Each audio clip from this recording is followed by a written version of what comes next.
Terry sat at the breakfast table trying to amuse her Adam. The son was being difficult as he often tended to be in the mornings, but Terry was a patient sort who rarely lost her cool. She felt at ease with the current balance existing between her personal and private lives. A knock at the back door. Terry opened up to her good friend and neighbour, and also regular babysitter Becky. Becky was a young single mother who hadn't had much luck with relationships. She had fallen pregnant during her A-levels and chose to drop out of school and devote herself to family life, a decision she now regretted given the way the father of her little girl Joanne had treated her. Terry had become very fond of Becky. They were about the same age and had similar interests and opinions. Becky was a great help to Terry, not just in looking after Adam during the day, but also as a person she could bring her problems to without worrying about being harshly judged or having her private business spread all over town. Becky could rely on Terry to be a true friend also. Miss Hughes was fiercely loyal to those she trusted. Becky would often go on at Terry in a playful way about marriage, and why she was crazy to be taking the plunge. Terry was due to marry her man Victor in the spring. She was counting the days. Becky would be head bridesmaid, of course. Terry had told Becky that she was on the case to investigate the local killings. Her friend was deeply concerned and also naturally curious. Terry didn't go into details, but she told Becky enough to make her lose a little sleep perhaps.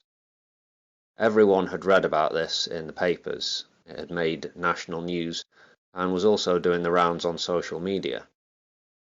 Becky wondered how her friend could have the stomach for such work. She respected Terry's strength and courage. Becky picked up young Adam, who had now calmed down, and made for the door. It was bitterly cold, so they would most likely stay in Becky's home, with no visit to the park today. Joanne would be home from school around 3. Terry would be home late. As was often the case, she couldn't give a specific time. The two friends kissed goodbye. Terry was alone with her thoughts, briefly, before her mobile rang. It was Fields. She answered on the second ring, and was told to meet her boss at his place. Another challenging day lay ahead. As promised, she was bang on time. He was ready and waiting for her arrival right behind the door. No reason to play it cool. This was not a date in any conventional sense. He opened up and held his breath. She held his eye without the hint of a smile. "It's Tom, I presume?" And with these words the lady entered without asking and sat herself down in his favourite chair. "I'll get the wine," Greg said, as he made his way to the kitchen. He had imagined last night that when this moment came he would be a bag of nerves, but this was not the case. He was calm. He was living in the now and facing down the inevitable. There were no doubts. He crushed a fair amount of codeine down and stirred the powder rigorously into his own glass of red. Lydia's wine would be sedative-free. He placed the 2 glasses of wine down on the glass table, making sure he didn't get them mixed up, and sat down on the chair opposite his guest. She nodded in gratitude as she raised her glass and made a toast to courage and honesty. She offered Greg a smile for the first time. He took his glass and raised it slowly. They stared intensely at each other, no blinking. He downed his beverage in one go. Lydia looked away slightly and allowed herself a little chuckle. Greg stood up and headed for the bathroom. As the door closed behind him, Lydia's mood shifted to darker ground. She finished her drink and proceeded to get undressed in the almost ceremonial fashion she had become used to. She was then naked, save for her special silk gloves. Greg exited the bathroom after about 15 minutes. He was now completely naked. Lydia stood waiting in the middle of the room, holding his gaze. He moved slowly, as he made for the chair Lydia had been sat in before. He lowered himself down, still holding her eye. Lydia started to breathe more deeply. She rubbed her small breasts roughly as she regarded her prey. The narcotic was now swimming in his system, but no drug could take the edge off what was about to happen. She placed a cushion on the floor in front of him and got down on her knees. Lydia seductively parted his legs. He was already rock hard as she began fellatio. She threw her head down in violent thrusts, moaning and groaning like an animal with an insatiable hunger. She clawed at his hairy chest and sensed he was close as she sucked harder and harder. The time had come. He touched her face tenderly, and she stopped immediately and stood. Now it was he who fell to his knees. He looked up at her as she stood imperiously above. She was breathing heavily. In her eyes was no warmth or compassion. He gave her head tenderly as a lover should, licking, kissing, sucking gently. Lydia stroked his hair while at the same time leaning over to her left to pick up the modified tool. His left hand caressed her ample buttocks, and with his other hand he rapidly masturbated. Greg climaxed and moaned effeminately, shooting his load on Lydia's right leg and foot. As the joy reached its apex, the lady firmly placed the 6-inch sharpened screwdriver into the base of her lover's skull. Greg shuddered intensely between her legs. To her relief, he didn't bite down. He slumped to the floor. Lydia shoved his right shoulder with her foot, rolling him onto his back. An instant kill. A thing of beauty. She felt the pure rush of excitement wash over her. She was both liberator and conqueror. This she knew as she stood over the corpse, bug-eyed and open-mouthed. She had done all that he asked of her. She was elated. He was exactly where he wanted to be. Simon Fields was alone in his 2-up, 2-down terraced house on the edge of town, eating spaghetti and watching football highlights. He would be interrupted by a phone call from the crime lab. The Sean Martin scene hadn't turned up anything useful as of yet. Various fingerprints had been found and a couple of strands of hair were being analysed, but so far forensics had not provided any solid leads. Fields turned off the TV, stood up, and staggered to the kitchen where he would casually throw his plate into the sink with the other dirty dishes before opening up his cabinet to pull out the brandy, not for the first time tonight. He poured himself a double helping and sat down at his grimy wooden table. Fields was in his early 50s, a smoker, a drinker, and a bloke who clearly hadn't missed too many meals recently. He was not overly concerned with his state of health or his physical appearance. He had 2 failed marriages behind him, and a grown-up son called Eric who didn't want anything to do with his father on account of the violence and bullying his mother had suffered at Simon's hands. Our detective chief inspector was a tired and cynical man. He had not just seen the seedy underbelly of mankind, he had lived there for some time.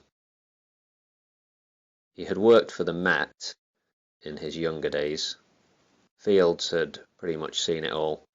His profession had broken him.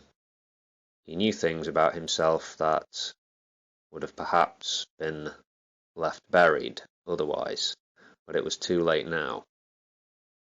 Over the previous couple of days, Fields had been living on the dark web, absorbed in flagitious times. He had adopted an online persona but was using some information from his actual life as he searched through the muck. This was some kind of death fetish site where users were happy to go into intricate details about how they would like to kill or be killed. Sometimes users would offer up a blog-style posting of their personal or even political philosophies. Users who did this tended to have larger followings. Fields had, of course, studied the notes left at the crime scenes by the presumed killer. He speculated that they might be dealing with a narcissistic character, a proud and intelligent person. When Fields came across the user Your Last Lover in a forum with a less interesting or eye-catching title than most, it didn't click at first that he had found the murderer.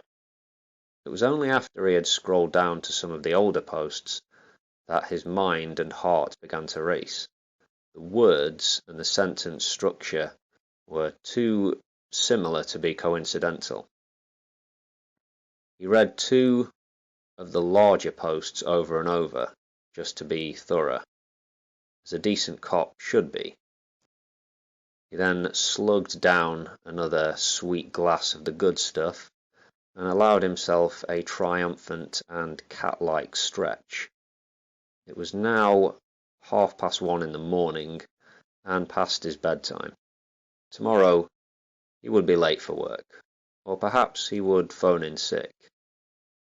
He dragged his heavy frame up the creaky staircase and made for his stinking pit, plans bouncing around his drunken mind. Superintendent Marcus Rhodes called Inspector Hughes into his office first thing that Friday morning. This put Terry immediately on edge. Rhodes had never called her in to see him on her own before. She was Simon's assistant, but Simon wasn't here. She closed the door behind her, smiled nervously and waited to be offered a seat. The offer was not made. Rhodes stood also, coming out from behind his desk. He asked Hughes a few questions about the sex killer case. He asked her if she was getting frustrated by the distinct lack of progress, which was clearly a little dig, and he asked flat out if she was comfortable continuing with the investigation. Terry kept her cool and assured the super that herself and Fields were doing everything in their power to catch this dangerous criminal. The murder count was now up to 3, and the media buzz surrounding the case was getting under Rhodes's skin. Terry could see this, and she understood his anger and dissatisfaction. The discussion shifted rather abruptly to Simon's state of mind. Terry wanted to go on the defensive when Rhodes insinuated that Simon had a drinking problem which was affecting his judgment and quality of work. The super was quick to put young Inspector Hughes in her place, while he did quietly admire her loyalty. Rhodes had others working on the case, plenty of ambitious young things hungry to catch this perverse evildoer and make a name for themselves. But Marcus was of the opinion that despite his many flaws and shortcomings as a man, Simon Fields was the fellow most likely to get the collar in the end. Rhodes and Fields went back a long way, a few decades in fact. They were from very different backgrounds, Rhodes coming from wealth and a public school education. He had found his way into law enforcement almost by accident. Fields, by contrast, had come up the hard way, growing up on a rough estate in southeast London that had made him the man he was. That is to say, it had made him crude, vulgar, hard, and, at times, ruthless and cold. Even though he was aging and starting to come apart, Marcus still respected his old colleague. The respect wasn't mutual. Fields found his boss to be a pompous arsehole, a man who had changed very little in all the years he had known him, an establishment man, a man who would be nothing professionally if it wasn't for the real coppers, the frontline troops. Marcus sent Terry on her way with the suggestion that she should keep a closer eye on Fields over the coming days and report back to him anything out of the ordinary. She was a little concerned about Simon herself, but not overly so. She quickly turned her mind back to her work. She had a couple of students to speak with, a couple of former classmates of Greg Hopkins needed to be seen. It was a moral imperative that this monster be caught soon. Perhaps a jail cell would be too good for this killer, Terry thought. As she grabbed her phone and headed for the exit, Chief Inspector Fields entered, looking somewhat worse for wear. He beckoned his partner over and told her not to ask before she could get a word out. The partners briefly exchanged notes, and Terry warned Simon to stay away from roads. With this, Terry hit the road while Fields retreated to the toilet. Lydia had managed to get Sarah to open up about her childhood to a certain extent, but there was still something in the way. Maybe some internalized shame acting as a blockade. Turns out Sarah's dad was a professional rugby player back in the day. He had cheated on Sarah's mum with one of the club secretaries and had lived with his mistress for almost a year before breaking it off and returning to the family home. Sarah's somewhat delicate mother had never quite been able to bring herself to truly forgive him, although she blamed the slut he shacked up with for the most part. Sarah would have been 14 or 15 when all this happened, and it had affected her emotionally. Her school grades had suffered as a result of this family drama. Her father never seemed quite the same after this.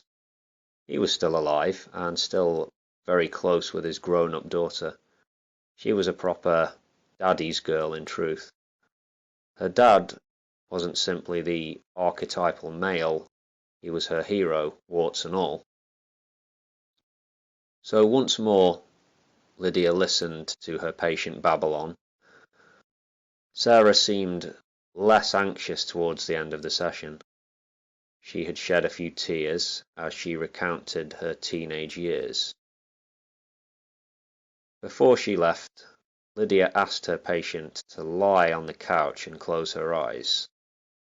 Then she asked her to take 30 deep breaths, holding each for about 5 seconds before exhaling. Sarah obediently did as she was told. Lydia sat and watched from the closest chair. As the therapist watched, she imagined herself climbing up on top of Sarah's chest, straddling her. Sarah would open her eyes, frozen with shock, one would think. Lydia would then proceed to repeatedly stab the babbling woman in the throat with her letter opener. That was sharp enough, all right. It would do the trick. Sarah would not be able to process what was happening. The shock and adrenaline would cancel any pain. She would be dead in no time. Lovely warm blood would soak the couch. Lydia would bathe in it. She would rub it all over her face and neck. She would... Sarah finished her counting and breathing exercise. She stood up slowly and calmly, taking another large breath as she did. Lydia helped her with her coat and bag, and was surprised when Sarah gave her a hug and a soft kiss on the cheek. As soon as she was out of the door, Lydia didn't give her a second thought. She was looking forward to getting home tonight. There she could renew the hunt. Another man was in her crosshairs.